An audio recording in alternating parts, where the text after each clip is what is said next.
Hi, good afternoon, everybody. How's everybody doing? Are you all inspired? I don't want to put words in your mouth. Let me have you turn to your neighbor.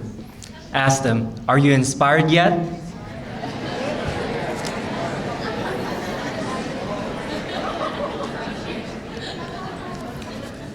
Ladies and gentlemen, Community CPA is a proud presenting sponsor of Immigrant Entrepreneurs Summit. I've been here 15 years. Time flies when you have fun. We have been with this event ever since its inception, with a lot of people's creative ideas, belief in our immigrant community, that together we can grow. My name is Dan Kim. I'm the Director of Client Services at Community CPA. And some of you know me as the IES Program Manager. So I know firsthand, nonprofit organizations like this survives and thrives because of our sponsors' commitment. We come here every year because this is part of our firm's culture, deeply engraved in our DNA. Community CPA believes in volunteering for events that support immigrant and minority business community. We want everyone in our firm to have this opportunity to sit in front of you and to tell you, you can do it. We can do it. Community CPA sponsors IES because we have seen how businesses can struggle if they do not know business practices. We have seen countless of clients come in because they made a mistake, not intentionally, but simply because of lack of knowledge, resource. But we want IES to fill that void, to remove that excuse. So if you know folks that are in business, thinking about starting a business, it is our responsibility to bring them here, right? When leading our advisory and consultation team, I come across a lot of businesses right from the get-go have issues, stumbling blocks like zoning issues, and already signing that lease and being stuck. Or as they're trying to grow their business and being notified that they're going to be audited for sales and use tax. Hence, as a firm, we understand knowing how to navigate business rules and regulation are important if we are to drive success in our communities. Most of you are in business and know it's important to think about how to create wealth for our communities and our families. That's why we're here. Now, during this recession, we see how vulnerable this wealth and success can be if we do not continue to work to improve and be innovative, thinking outside the box how to grow our business. Again, that's why we're all here. But Community CPA has also seen firsthand how businesses can grow when they have knowledge, they have resources, partners that are just willing to help, give that lending hand like Lori did. Our firm serves many successful small business owners, ones that have grown up through the support of IES. I know one of our award recipients came through IES. What an exciting thing that is to see. And we want to make sure that we continue that. I know if Ying was here, she'd probably call IES a great social equalizer. This is a platform that we all can use to thrive for a better tomorrow. Today, we're proud to see such a wonderful example of this immigrant spirit that raises up a whole community. Chang, winner of the Immigrant Spirit Award, is a friend of Community CPA, and we could not be happier for her. Congratulations. And at this time, please direct your attention to the screen for a video presentation on Mo Chang.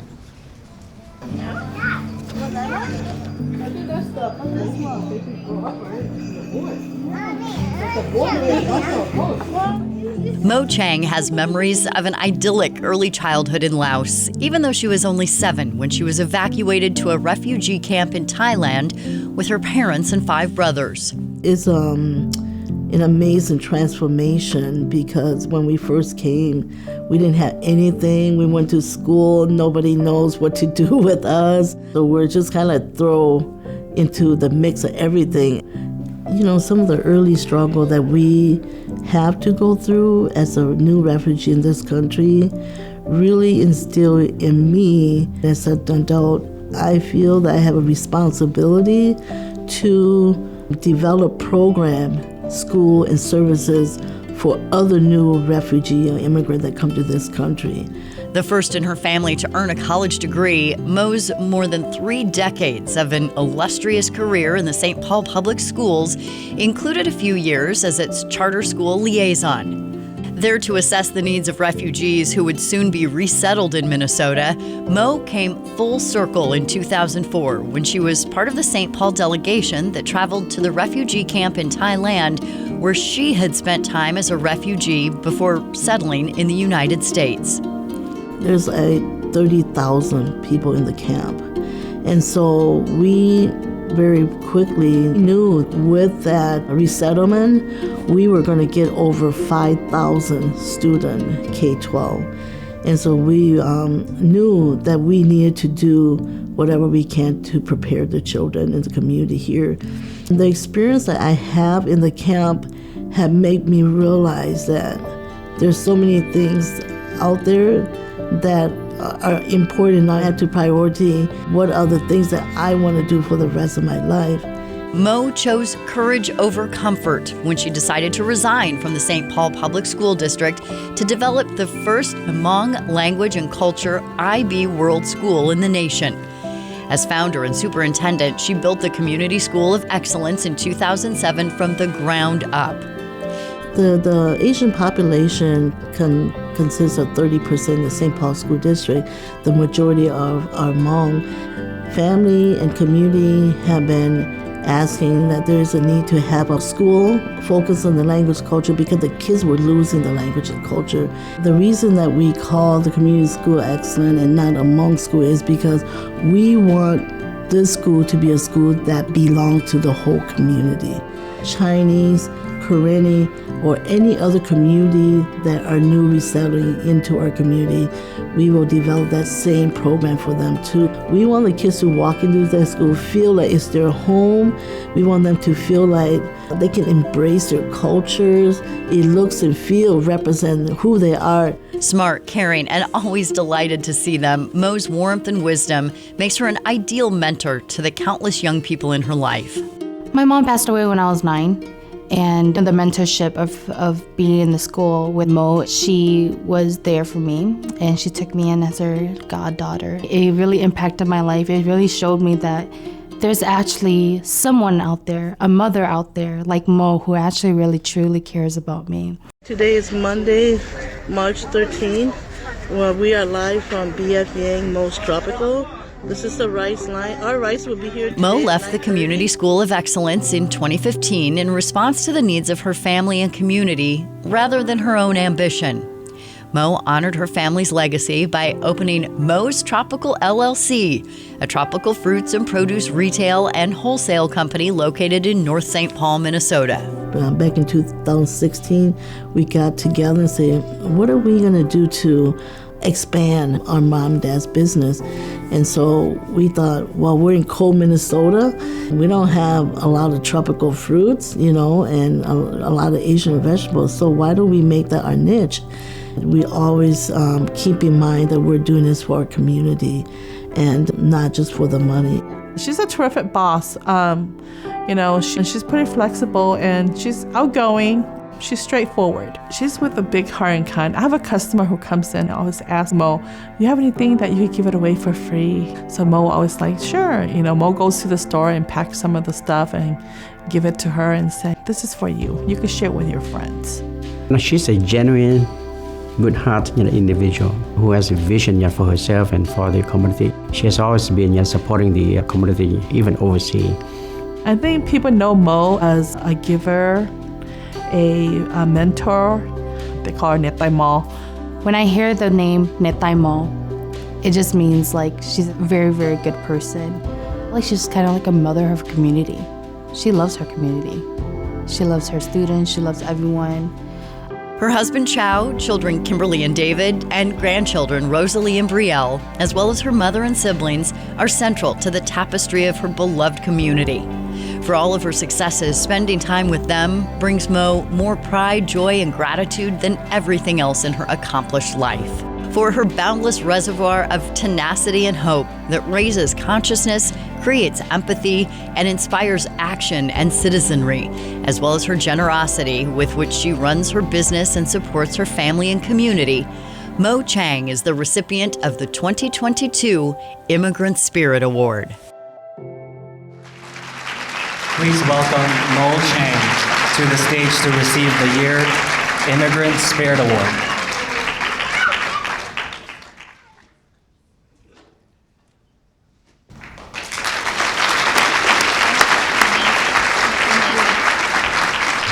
Good afternoon. Governor Reynolds, distinguished guests, ISE members, members of the community of Iowa, leaders. I am honored and humbled and privileged to be here today to accept this National Spirit Award. I'm very, very honored, and I want to thank a lot of people who have helped me along the way to get to where I am today. First of all, I want to thank my family, the late B.F. Yang, my father, my mother, who sacrificed their lives in the military so that we can be here in the United States of America. I have my family here today, although my father is not here anymore, but my mother, Yang Mo, and then my daughter, my son-in-law, my grandkids. Can you stand up?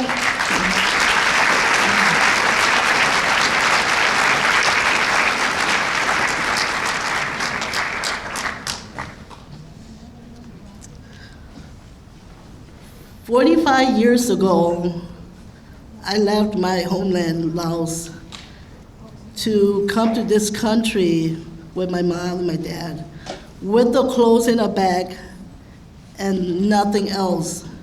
We were very fortunate that my father and my uncle were military leader, and we didn't have to cross the Mekong River like many families and sacrifice lives.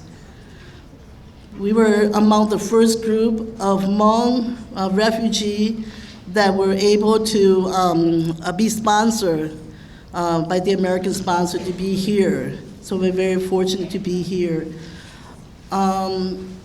Being a first generation Hmong American refugee in the United States of America, I have the honor of traveling through life, going to school, be in the community, being at the grocery store, be at the clinic, be in school.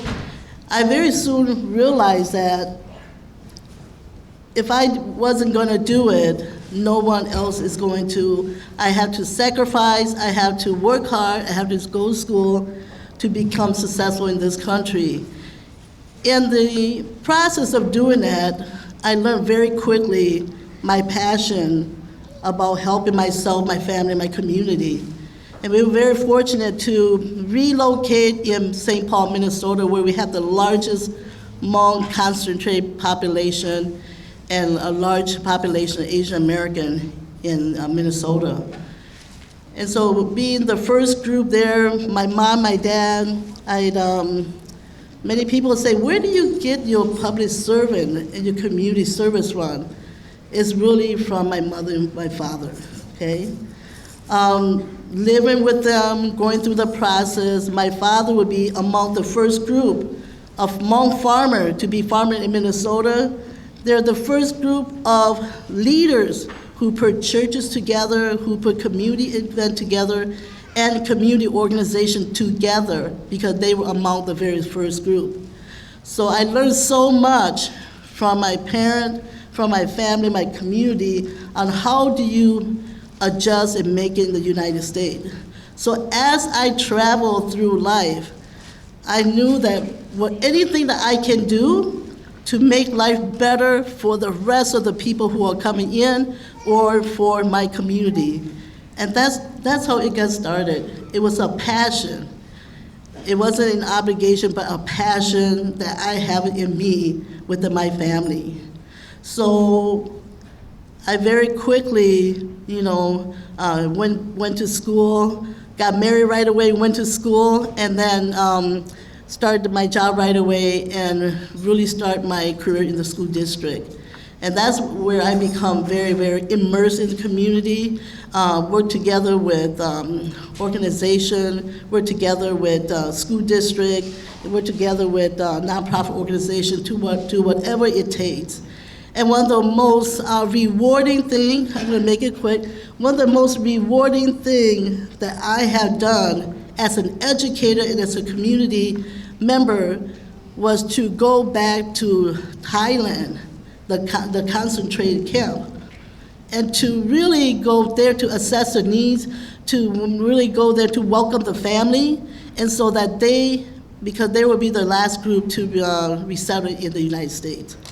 To be there and to be a help, to be a service, to be a big sister, to be an educator, to hold their hand as they immigrate to the United States of America.